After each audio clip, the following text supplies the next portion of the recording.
Agent Inferno, it's your Wisdom Wednesday. It's Matt and Rebecca coming at you with thoughts and ideas that were impactful here in this past week that we'd like to share with you to help set your life and business on fire. And so this past week and a half, we just came back from a really big business conference, and several of the keynote speakers shared with us some really impactful quotes and sayings. And we kind of, as we were going through and sharing some of our ahas, we decided that this would be a great topic to share with you as well. And so we've got a couple of things that we're gonna roll through and talk about how it relates to life and business and energy and happiness and all of those things, right? Because they all matter. So the first thing that I wrote down, and it was a really cool a demonstration that was done from stage, and the speaker on stage, he asked us to go ahead and pull out our cell phones, which, no big deal, they're right here. And then he says, now hold it out as far as you can. And then he literally sat there for like several minutes. And if you're watching this, no one's watching you, go ahead and do the same thing, right? Like hold out your phone for a few minutes. And what you'll notice in like 30, 45 seconds, all of a sudden your shoulder starts to get a little burn.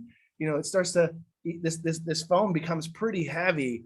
And then he says, guys, in your businesses and in your life, sometimes no matter how small the issue, if you're holding on for it too long, it begins to become painful. And I was like, man, that's true. And how many times have we just overlooked something or let something slide just because we thought it was seemingly insignificant, and yet it just begins to grow and becomes more and more painful? I can definitely share with you that there's been several times in my business and in my life that I didn't handle it right away, and then it became an issue, but I never thought it would be. So that was a really cool example of that. Rebecca, what are your thoughts around that?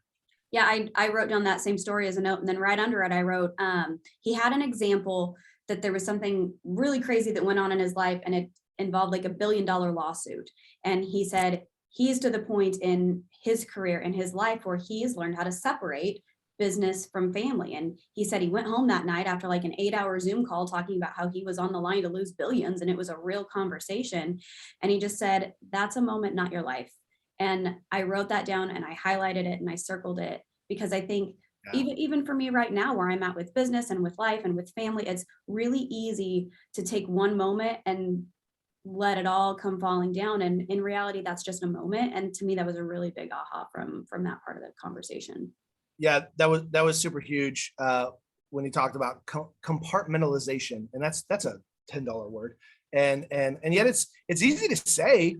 It's a challenge to do, and that specific example reminds me of a tip that somebody shared with me that said when you get home, finish the call in the garage. Don't walk through the door on the call. Like let the walking through the door be, leave the work at work, leave the calls in the truck or whatever. And then, when you're home, the people that need you to be you, right? They continue to talk about that so many business people have this addiction to success and this unwavering want for more. And the question is, like, if you're not careful around that addiction to success, it can completely ruin all the things around you, right? Your relationships, your health, your whatever, right? There's so much to sacrifice with just the blind search for the race for more of, right? And he says, it's not what do you want more of? It needs to be, why are you looking to do more? Like what? And it goes back to purpose, right? It goes back to really understanding why you're doing what you're doing. And so the individual on stage has built a massive world around him. And he always said he didn't grow that big because that's what he desired to become. It's that he grew that big to make the world, for the people that he cared about most that work with him, make that world big enough for them. So that was really impactful. I like that as well. And I used that conversation yesterday. I was talking with one of the agents in our world and doing some coaching, and his whole thing was, I want to sell 100 houses. We got to sell 100 houses. We made it to like 99 this year. We got to do 100. And so as we're talking about why is that so important to him, he was saying the number 100 was important. But what was really important when we dug down is that he's now hired 2 buyer's agents, and he feels like he's got their families that they need to provide for. And 100 gets everybody to the goals that they want. And that's what that aha was for me. That's so good. And that literally goes right into the next quote that I had. this individual shared that you have limited hours, but your money doesn't.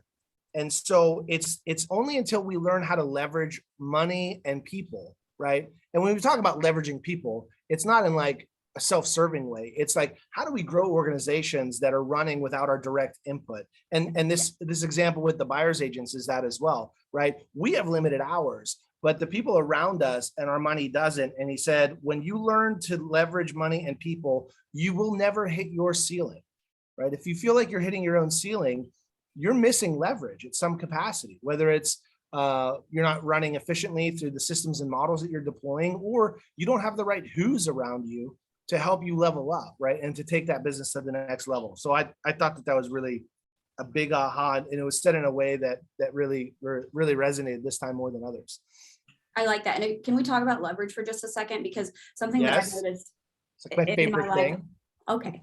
All right. All the leverage. So something that I've noticed personally, and I feel like there are now several areas in my life where I've grown and I have leverage more now than I have maybe a couple of years ago or even a few months ago.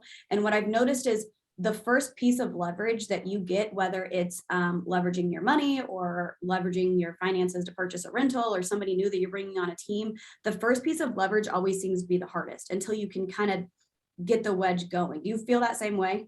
Absolutely. I can't tell you how many times I've messed up like early leverage pieces because you're just so used to tackling it all on your own. And for me, the battle that I always have to struggle is it's taking me so long to get this running. I may as well do it myself.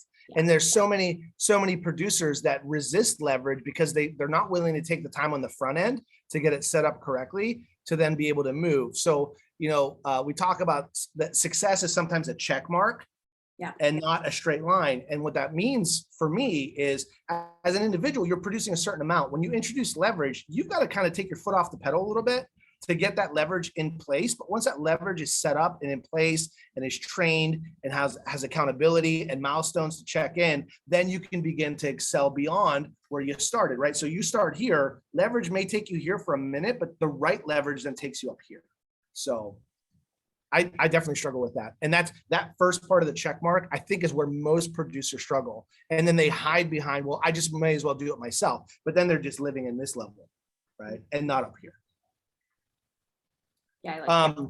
Which goes back to, he's talking about success. Like, what is success? And we talk about this addiction to success. And he shared that in his world, success was more about cutting away, doing less than it was about doing more. And that's where you really, that's where leverage comes in. Leverage allows you to actually do less, but do it more impactfully and do the more important things that produce bigger results. And then he elaborated in that success isn't about even being smart. It's about being willing to study. And the thing is that what got you to where you are success-wise aren't the same skills that are going to take you to the next level. Right. So being an amazing salesperson or being an amazing executioner of the activity isn't necessarily preparing you to be a great leader. Right. So if it took you 3 to 5 years to get to where you are business wise, and now you're looking to become a leader, it's going to take you another 3 to 5 years to become the leader at the same level as you were a salesperson. At least, that's what I've experienced. And yet we don't give ourselves enough credit or runway to learn leadership and to learn how to lead and be a leader. That it takes, right? So what are your thoughts around that? I really like that conversation. One of the things that we've been talking about, and we try to encourage everybody, we talked about it on Script Call yesterday, was if you want to step into a leadership position and learn a new role, you got to take the first step. And so we had somebody on the call while we were away at this conference that stepped up and led at a really high level. And all of a sudden there's a lot of energy around it. And I heard that on stage too, the whole time we were down there. It was just a really good reminder that when you're in your 20% and like you're in it, and the people around because every single person that got up on stage talked about something totally different. But the one thing that was consistent is that their level of energy and the fire they had around the topic was through the roof. And so it was a challenge for me to go, all right, where's that energy? What could you get up on stage and talk about for 20, 30 minutes to a group of thousands of people and have that same level of energy? And that's a challenge. I need to spend more time thinking about that. Yeah. Real quick, last two topics. This one was just kind of fun, a little bit of a zinger. and he said it's really dumb to think you're smart. It's really dumb to think you're smart. And it reminds me of a book by Patrick Lencioni called The Ideal Team Player. And it's kind of like a non-fictional narrative. Like it's a story, but it's a business book. And they're looking for their next hire. And the three key qualities that they're looking for was hungry, humble, and smart. So somebody that's hungry to keep working, humble enough to be coachable and be willing to, meld into the team, and then really smart, someone that's going to go after and look for the right answers. And so it's really dumb to think you're smart. And yet we're looking for smart people, but the smartest people, they're not the ones that think they're smart. They're always searching for more, right? And so the people that think they're smart, they're the ones that haven't read a book since high school, right? They're the people that haven't gone out of their hometown, that they're the ones that they've got, they've done their research, those people. Right. It was really funny. We have some really good friends, and one of the guys is super successful in his industry. And we were talking about some books that Tyler and I were reading. It's my husband's name, talking about some books that we were reading. And he stops us and he goes, "You know what? I don't read books because nobody can tell me how to do my job better than I do my job." And we just looked at each other like, that's it. That's what you don't get. It blows my mind. And I never want to be, there's places that I have those blind spots as well. And you go to a conference like that and you're like, well, that was really stupid. You should have been thinking about that before. We all have those spots, but you got to have people in your life who call you out on that crap. It reminds me of a quote that said that the person who doesn't read and the person who can't read are no different. I'm like, whoa. And then lastly, just a conversation about risk and fearing mistakes. And I think we all struggle, or at least I do. I can't speak for everybody. I struggle with the fear of making the wrong decision, or the fear of making mistakes, or the fear of judgment, if you will. And he said, don't fear the mistake. Fear not taking the risk. Taking a risk despite the fear oftentimes puts you on the right side of the opportunity, or on the right side of the money, or the right side of the relationship, or the right side of whatever that is, right? If we took no risks and took no fear, there'd be no discovery, there'd be no accomplishments, right? Like, what do they say? Ships weren't made to be docked, right? Like, ships are made to go out into the ocean and battle the waves, right? There's a quote around there that I can't think of at the moment, but it reminds me of that, right? Like, we're built to risk, we're built to explore and do more. And oftentimes we let fear get in the way. Yeah. Good stuff.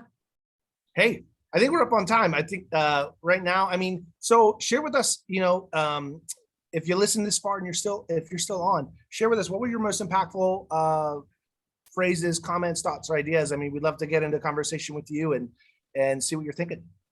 Thanks for following. Cool, guys. Have a happy Wednesday. Bye.